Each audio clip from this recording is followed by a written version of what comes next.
and welcome to Mondays with Maria Gould. Thank you so much for joining me today. It is November the 3rd, 2025, and we are on episode 35. Today's topic is called the power of persuasion. Now, I chose that word for its own reasoning, the power of persuasion. So when I typed the word persuasion into a thesaurus, here are some of the words that came up about the word persuasion. Convincing, persuading, coaxing, swaying, brainwashing, lobbying, influencing, tempting, cajolement, pressuring. So really what persuasion is convincing somebody to believe something different than what they believe.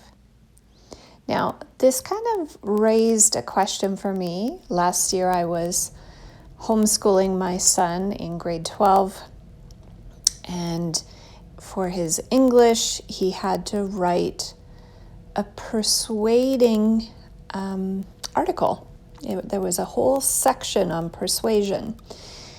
And from the operation that we went through called COVID, my hackles kind of got up a little bit, wondering, are they actually wanting the next generation to be propagandists?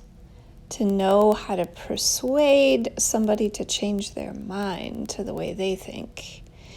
I just found it very interesting. So I chose the word persuasion very intentionally today. But I want to point out a few things that really you want to be aware of when you are being manipulated. I'm going to use, rather than the word persuaded, manipulated into changing your perspective. Now, this has been researched.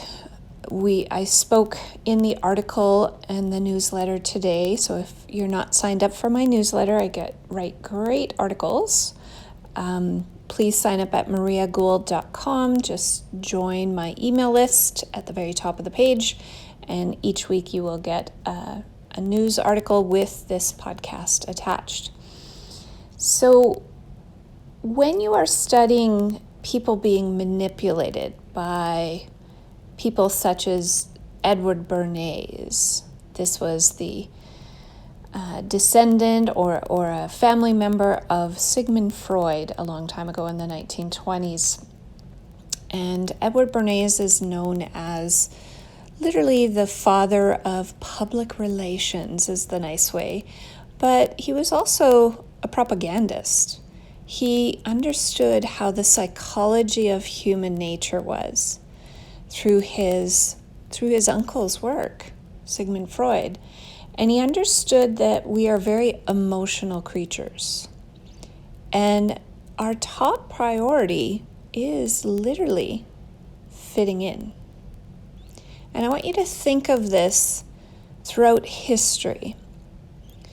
If we were living in a culture where we were ostracized for some reason, out of a church or out of our community, this rejection of us would literally mean our death a lot of times, because we depended on the community, the religion or whatever organization we were with to help take care of us in some way, offer some form of protection. So being ostracized is one of humanity's greatest fears. Not being liked, not fitting in. So this psychologically is known by propagandists, people in advertising, and this was used during COVID. In Canada, when our Prime Minister Trudeau at the time said 95% of Canadians have done the right thing and gotten vaccinated. So this gives the illusion that if you aren't vaccinated, that you are in the minority. You are not part of the group that, in quotation marks, did the right thing.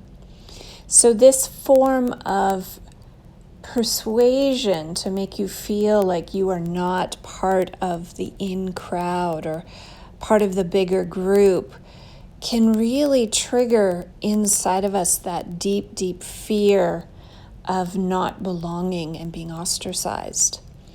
So many of the tactics of persuasion or manipulation is to make people perceive or believe that there's this bigger group, and if they don't believe what is being talked about, that they don't belong and they're an outsider, and a lot of times they're called names or shamed because they are not part of the bigger group. So again, that psychological programming around making sure you fit in so that you can stay safe is very primal inside of us. So we watched a lot of people during COVID go along with what they believed the bigger consensus was, because they didn't want to be reprimanded. They didn't want to be shamed. For somebody that did not fall for the propaganda during COVID, I did not take the vaccine, I did not mask. The social pressure of fitting in, and I of course lost friendships, and even my family didn't want to see me for a while. So this ostracization runs really deep, and this deep fear of not fitting in can be used against us. So many people during COVID just went along with what they were told, just because they didn't want to lose a privilege, or they didn't want to be ostracized. They were afraid of not fitting in. Right? So these extreme emotions, so if we were going to talk about 5 different things to be aware of to know when you're being manipulated by the collective, by social media or what's on the news, number 1 is extreme emotion. Any extreme emotion, fear. Look at what they did during COVID, fear, fear, fear. There was a ticker tape at the bottom of deaths, and then it changed to cases. I don't know if you remember that. They changed it because there weren't very many people dying after a while, but there were cases because they were testing people. So now cases, even though cases, we can have a case of the flu going around. Now, humanity never used to be afraid of that, but we were conditioned during COVID to be afraid of that.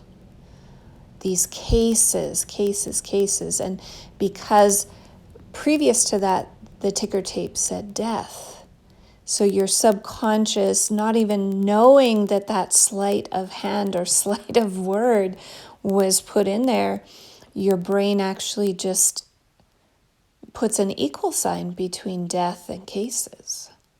So that psychological manipulation of fear, and they kept pushing the fear, that extreme emotion. And then the only solution that they offered that you could see in the media was the vaccine. So in that psychological priming that people were put through, they actually just grab on to this hope, this idea, whatever is presented as the solution is locked into the subconscious as the only solution to stop their fear. And you might have watched that during COVID. If you could step back, no matter whether you fell for the propaganda or not, it's good to understand this so that we don't allow this to happen to society again. It's good to teach your kids how to recognize this. So again, we aren't manipulated. We aren't manipulated and persuaded to do something that is against our nature, like the article about Edward Bernays talks about in my article this week. So number one, they use fear and extreme emotion and then offer the savior solution, whatever their solution is, right? Problem, reaction, solution. You might have heard of that. That was used during COVID extremely well. Another thing of mind control or persuading people is repetition. When you repeat something, even if it's a lie over and over again, people begin to believe it as truth. So repetition, it only takes 2 or more times of repeating things, especially when somebody is in that fear state of mind, for the subconscious to grab onto that repeated phrase as, again, being part of the bigger herd. It will believe those repetitive things as that safe solution. So, number 2 is repetition. Number 3, they did this very well during COVID. They did a lot of confusing things. So at first you were told, if you lived in BC like I do, our health minister at that time was, I believe she still is, Dr. Bonnie Henry. And she would say at first, masks are not needed. And then it was one mask. And then you have to wear a mask to stay safe. And then even Fauci, who was the health minister in the US, was very much about, well, no, you don't need a mask. Yes, you need a mask. No, you need 3 masks. You need certain masks. So all of that confusion, knocking you off balance in that extreme energy of fear, again, then they provide that repetitive mask, right?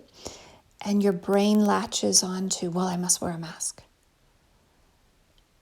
Okay, so they did that very well, using confusion to offer this solution, the saving grace through repetition. Very interesting when you sit back and have hindsight and look at how the masses were manipulated. If you go back in history and look at old photographs in the archives about the Spanish flu, there are photographs of people wearing masks and holding signs that you won't get food stamps, you won't get work or anything if you didn't comply. Get the vaccine, get the mask. Like, the same propaganda has been used throughout history. Now, your question might be, but the Spanish flu, but COVID was real. But was it? If you actually do your own research and even go back to rationally looking around, let's go back to COVID for a second. How many people in your immediate sphere do you know that died of COVID? If it was such a dangerous pathogen, and it was a pandemic going around the world, was it really as dangerous as the media and the hype told you it was? What does your brain say? You're questioning it now. Looking through what you are told as a truth to actually using your eyes and senses and logic to actually looking around and seeing what is true. Now, I had COVID twice, actually even before they declared a pandemic. I had COVID and it was really bad. Yeah, I was hospitalized. But because they didn't know what it was, there was no protocol that the doctor had to follow. So the doctor was really good. Gave me a nebulizer to open up my breathing, gave me oxygen, started me on antibiotics, like did a wonderful protocol, and I started to feel much better after one night in the hospital. So I had a client in Australia, and by the second time I had COVID, it was no big deal. It was a bad cold, a bad flu, no big deal. And when I was speaking to my client in Australia, she's like, wow, I didn't know anyone survived COVID. And I explained to her, I says, are you sure? Because in Australia, even though they had cases, they didn't have deaths, very many. So she was quite fascinated that I was a survivor of COVID. So again, she had believed what she was told rather than her own eyes. So I was proof to her cognitive dissonance in her brain that people survive COVID. Interesting. Okay, number 4, what else did they use to manipulate us during COVID? They definitely made us pick a side. Now, what do I mean by that? In any type of mass psychosis, when the controllers, let's call them the controllers, in the end of my newsletter, there's a quote from Edward Bernays about, the small people that, what's his quote? Here we are. We are dominated by the relatively small number of persons who understand the mental processes and social patterns of the masses. It is they who pull the wires which control the public mind. That is a direct quote from Edward Bernays, the godfather of public relations, or propaganda is what I call him.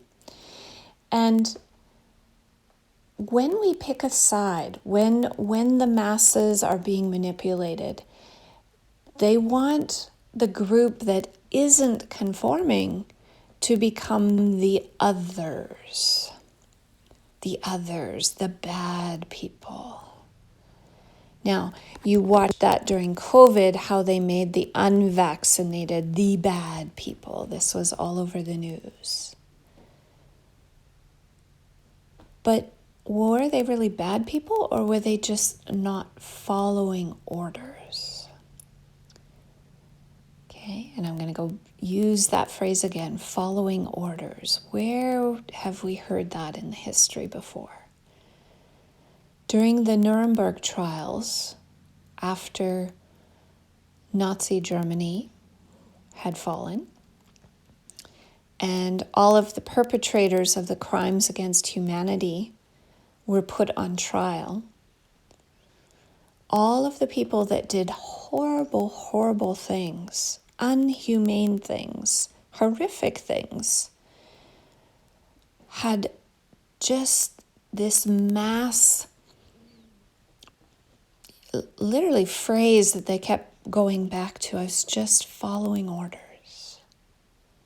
I was just following orders.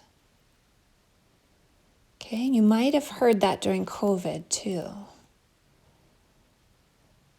Okay, compliance is hugely programmed into the human race. So how do the controllers like to manipulate us? Those that do not comply are made to be the others. Interesting. Have you ever thought of that? Those that do not comply are thus made the others, so that, again, something that the psychology of humans always wants to have an enemy, and we are manipulated into believing that we need enemies. We don't. It's not our nature. When you watch children And you can be in a group of people of different walks of life, of different cultures and colors. And a baby will walk up to anybody that they like their energy of, regardless of what they're wearing, what their social status is, what color of their skin. It is not our nature to have enemies. Those are conditioned or programmed beliefs from either generationally or else the controllers manipulate us into that. So I'm sorry if I'm red pilling you a little bit today, but I'm happy that you're here listening with an open mind to understand that the power of persuasion is being used on you all the time. Has been for generations. So that illusion of a bigger group is used to manipulate us. The fear, the extreme emotion, the repetition, the confusion, having us pick a side, having us feel as if there are others that are not the good people. Right? Humans can be very inhumane if they are being manipulated into believing that whom they are harming is the other. Do you know the propaganda that was used during Nazi Germany was the dirty Jews? Why did they use the words dirty? To again put into the mind that this human being, just because of their religious beliefs or are dirty, are wrong, are bad, are like a dog. Even our First Nations cultures were put through this othering. Right? I know many elders that talked about they were called dirty dogs. They were told they're less than the mud on shoes. They were told horrible, horrible things to make them feel less than who they were as a beautiful being of creation. So again, knocking people down, helping shift their identity, forgetting who they are, telling them that they are something other than they are not, right? Just like in Germany, they would say, call them dirty Jews, degrading them, demoralizing them, making them the other. And in that psychological operation, then people that feel they are in the bigger group, they feel righteous in harming or hurting or calling out or tattling on the others. History is due to repeat itself if we are not aware of how we are being manipulated by the controllers. So if you've never heard this material before, I apologize. It might be a little bit of a red pill referring to the movie The Matrix. When we start to wake up to reality, it's hard not to see it everywhere. But that is part of the awakening that humanity is going through. If you enjoyed today's podcast, even though it might have been difficult to hear, please reach out. We are not others. I love you, and all that my heart's intention is always just to help you see reality. That you are a divine being. We are all divine beings, and we are here to wake up. So thank you for listening today, and wishing you a beautiful, beautiful Monday, a wonderful week. God bless.